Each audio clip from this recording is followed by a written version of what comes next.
Good morning, YouTube. I was just sent an article by one of my viewers about a Ferrari 458 that was taken out by a joyride and wrecked. I don't know if it's totaled. This is particularly close to home for me. Can't stop, won't stop. Can't stop, won't stop. Can't stop, won't stop.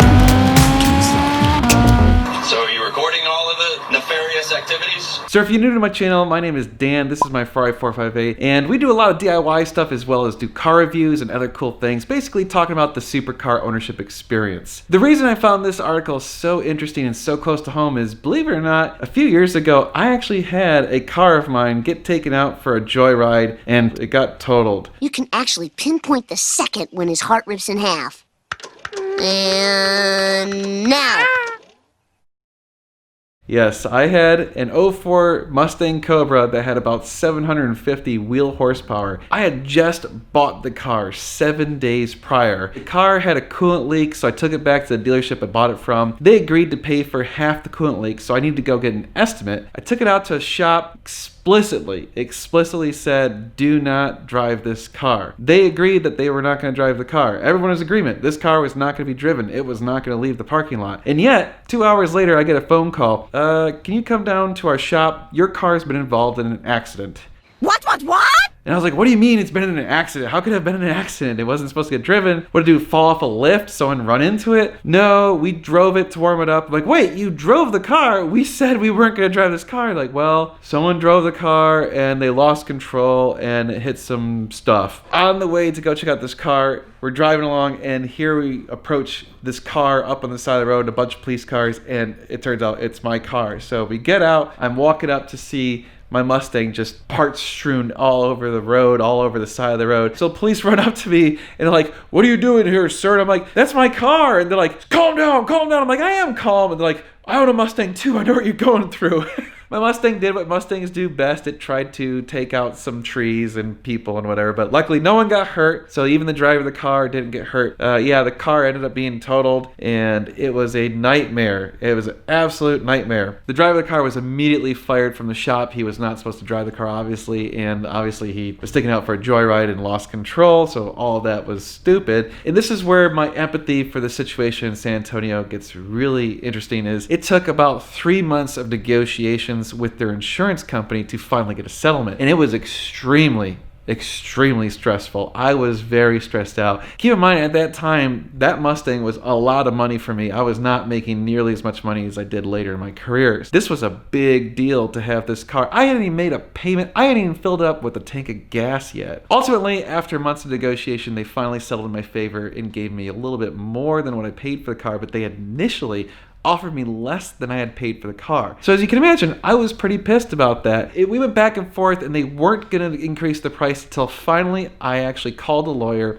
discussed my situation, told him what was going on. He literally started laughing. He seriously was like, oh my God, I can't believe they're trying to fight this. Then he told me, hey, just tell them you called me and then I'm going to take the case if they don't settle today. So that's what I did. I called the insurance company back, told him I talked to this lawyer, that he basically said he's going to rake them over the coals if they don't settle immediately. And about 2 hours later, they settled and gave me a little bit more than what I paid for the car, so I ended up being okay out of the situation. But that was a long, protracted, painful endeavor and took a lot of stress. So what's going on with this Ferrari down in San Antonio? There's a link in the description below, so go check that out if you want to. Essentially what happened, from what I gather, and this is the problem, we don't know all the details yet, and it's still a he said, she said. Apparently, there was a 458 that was listed for sale, and so it was on commission, I believe, and so Ferrari of San Antonio had this car, and then they had a buyer for the car. Ferrari of San Antonio is saying that the buyer wanted to give them something like $220,000 for this car, which it could be possible, who knows. Then the same day, supposedly, that someone made an offer on this car, one of the Ferrari of San Antonio employees, a porter, took the car out, didn't drive it on an approved route, obviously lost control of it and hit a chain link fence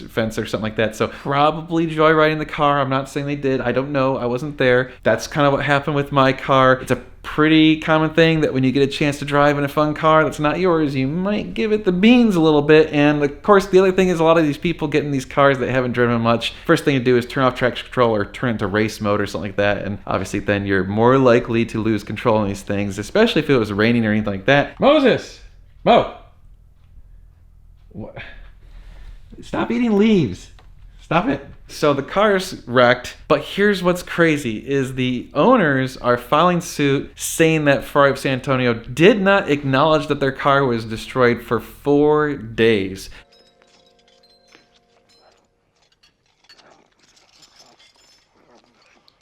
Apparently, Ferrari of San Antonio tried to buy the car directly from these people and try and make them take less money than what they thought it was worth. Went back and forth in negotiations without telling them that their car had been wrecked. So if that's true, if Ferrari of San Antonio was trying to do some negotiations without telling them that the car was wrecked, I have to say that right there sounds pretty bad. Now, so here's what bothers me about this whole thing is I've been to Ferrari of San Antonio. I like those people. They're really nice. There's some really good employees there. I don't have anything bad to say about them, and I really hope this isn't true. And if it is true, whoever did this negotiation should probably rethink their career, because that is shitty. I'm sorry, but if that happened to me, if I had a car on commission and it got taken out of Joyride and destroyed, and I wasn't told immediately, I'm talking within an hour,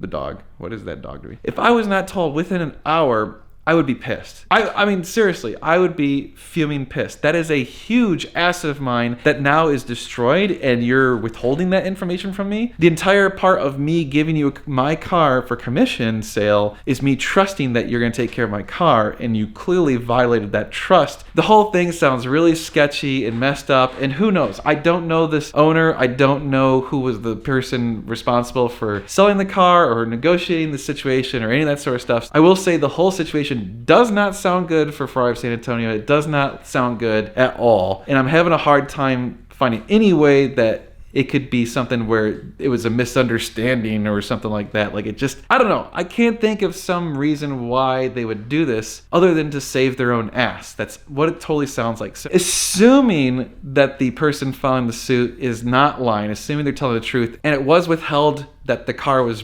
destroyed for 4 days, what do you think? If that's true, frankly, I'm shocked that maybe they're not suing for more money. I mean, I probably would, because that's shitty. Like, that's like, you guys tried to pull some fraud on me, versus if they just said, hey, your car got destroyed, okay, let's start the insurance process. I mean, yes, I would still be very pissed. I mean, you destroyed my car, but at least then we can start the insurance process, and then it just becomes an issue for insurance. Here's the reality of dealing with cars, is that shit happens with cars. Sometimes cars get destroyed. Unfortunately, accidents happen. It's just the nature of cars. Now, yes, this was probably a 100% preventable accident, but things happen, and it doesn't matter if it's a Ferrari or a Toyota. Stuff can happen to these cars. You just never know. I mean, you could take your car to any dealership tomorrow, and who knows, it could get broken. In fact, a lot of times when your car goes into a shop, they do have to drive the car to fix or figure out what's wrong with it or whatever. So how would you feel if your car went to a repair shop, or any shop, or if it was on commission for that matter, someone took it out on a joyride and it got totaled,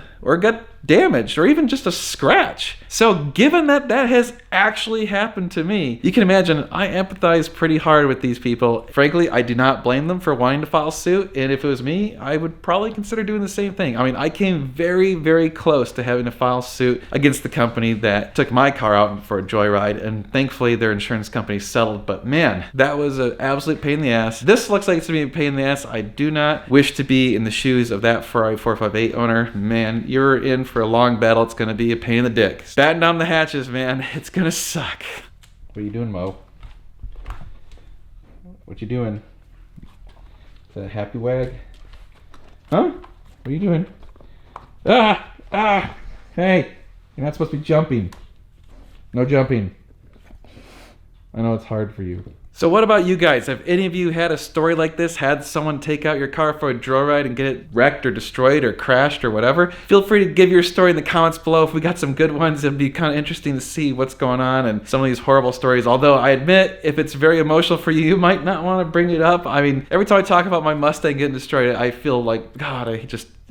brings back a flood of emotions about how stressful it was. And just think about it, it's like, man, it just makes me mad. You guys are amazing. Thank you so much for watching. Consider subscribing to my channel if you enjoyed this video. Also, if you can, share this video, like it, give comments below. I appreciate it when you guys do those things. It does help out my channel, so thank you very much. Also, if you're a really big fan of the channel, consider joining as a member of this channel. There's different membership options that give you some extra perks. You can do that on the community tab or in the join button if you just click that. And finally, don't forget, That clock right there is going to be given away as soon as I hit 50,000 subscribers. So if you want to get entered to win, all you have to do is like, share, and subscribe, hit that notification bell, and then go to my website, normalguysupercar.com, and sign up for my email list, or go buy some of my merch. If you do that, you're automatically entered to win. Or I'm going to also include anyone who is a member of my channel. So if you're a member, I'm going to automatically include you in an opportunity to win that clock. As soon as I hit 50,000 subscribers, one of you is going to win that thing. We've got a lot of car stuff coming your way. You guys are going to want to stay tuned. It's going to be sweet.